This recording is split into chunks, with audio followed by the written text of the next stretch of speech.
বর্তমান সরকার শিক্ষার পাশাপাশি শিশুদের স্বাস্থ্যের দিকেও নজর দিয়েছে। সরকারি টিফিন কর্মসূচি চালু হওয়ার আমাদের বাচ্চাদের পড়াশোনায় মনোযোগ বেড়েছে। প্রধান শিক্ষক হাবিবা সুলতানা, মিরেরগাঁও সরকারি প্রাথমিক বিদ্যালয়। বিস্তারিত রাজু আহমেদ তাইজুলের প্রতিবেদনে। আমি হাবিবা সুলতানা, প্রধান শিক্ষক, মিরেরগাঁও সরকারি প্রাথমিক বিদ্যালয়।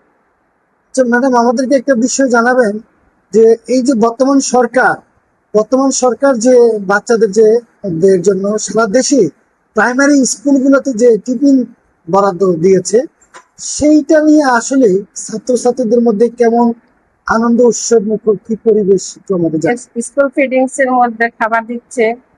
এই খাবার তারা ভালোই আনন্দ পাচ্ছে, কারণ সবাই ভালো উপস্থিতিও ভালো, তাদের মধ্যে আনন্দও ভালো, ওরা আনন্দ করে খায়। কিন্তু মাঝে মধ্যে খাবারগুলি একটু সমস্যা দেখায়, ডিম ভাঙা থাকে, রুটিও নষ্ট, মানে ছত্রাক করে যায়, এরকম আর কি। রুটি আর ডিম এই দুটোই সমস্যা হয়। জি। তো আপনি যেহেতু প্রধান শিক্ষক, আপনি কি আমাদের গাজীপুর জেলা যে আমাদের অফিসার রয়েছেন, শিক্ষা অফিসার, তাকে জানিয়েছেন এই বিষয়টা? আমরা জানিয়েছি বলতে আমরা ইয়ের মধ্যে লিখে দিই, কি বলে, রিসিটের মধ্যে। আমরা যে রিসিটে সই করি, রিসিটের মধ্যে লিখে দিই যে খাবার খারাপ বা নষ্টরি বা ফাটারি।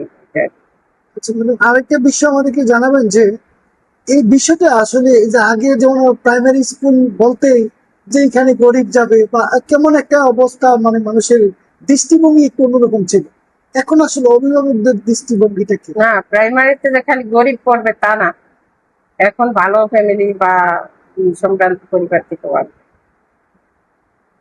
আপনি এখানে শিক্ষক কতজন? 6 জন। 6 জন। আজকে উপস্থিত সংখ্যা কতজন? আমরা 5 জন আছি, একজন আছে, ট্রেনিং আছে।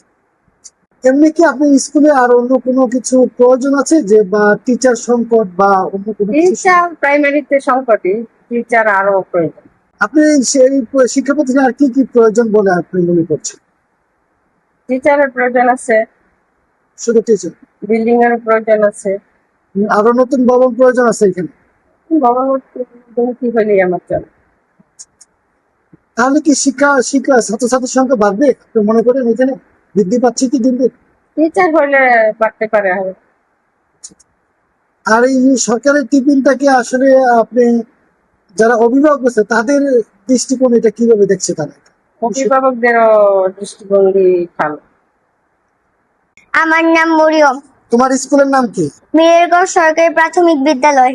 এই যে তোমরা এখন যে টিফিন পাচ্ছ, এই বিষয়ে আমাদেরকে একটু বলতে পারবা যে এই টিফিন গুলোর বিষয়ে? আমরা আগে বাসায় যে টিফিন খেতাম বা বাসা থেকে টিফিন নিয়ে আসতাম, এখন সরকারের জন্য অনেক ধন্যবাদ। সরকার আমাদের রুটি দেয় এবং অনেক কিছু বিভিন্ন জিনিস আমাদের দেয়, আমরা সরকারের প্রতি অনেক ধন্যবাদ। আমার নাম প্রদীপ, আমার স্কুলের নাম মিরেরগাঁও সরকারি প্রাথমিক বিদ্যালয়।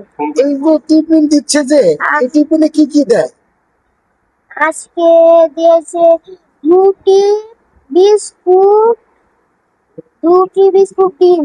গাজীপুর জেলার যে মিরেরগাঁও সরকারি প্রাথমিক বিদ্যালয়, আমি কিন্তু এখানে যখন প্রবেশ করি তখন শুরুতে দেখেছি যে ছেলে মেয়েদের যে উৎসব মুখর যে ক্লাসে যাওয়ার সেই ক্লাস টাইমটা, আমি এসেছি কিন্তু ঠিক লাঞ্চের পর।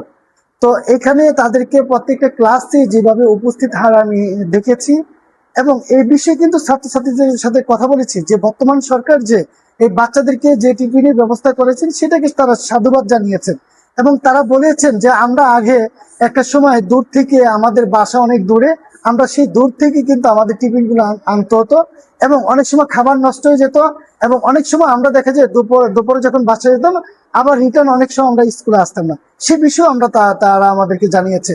এখানকার যিনি প্রধান শিক্ষক রয়েছেন তার সাথে আমরা কথা বলেছি, তিনি আমাদেরকে জানিয়েছেন যে এই সরকারের যে উদ্যোগ, এই উদ্যোগকে তিনিও সাধুবাদ জানিয়েছেন, এবং তিনি বলেছেন যে এই যে সরকার দিয়েছে এটাকে যত অভিভাবক আছে তারাও এইটাকে সাধুবাদ জানিয়েছেন।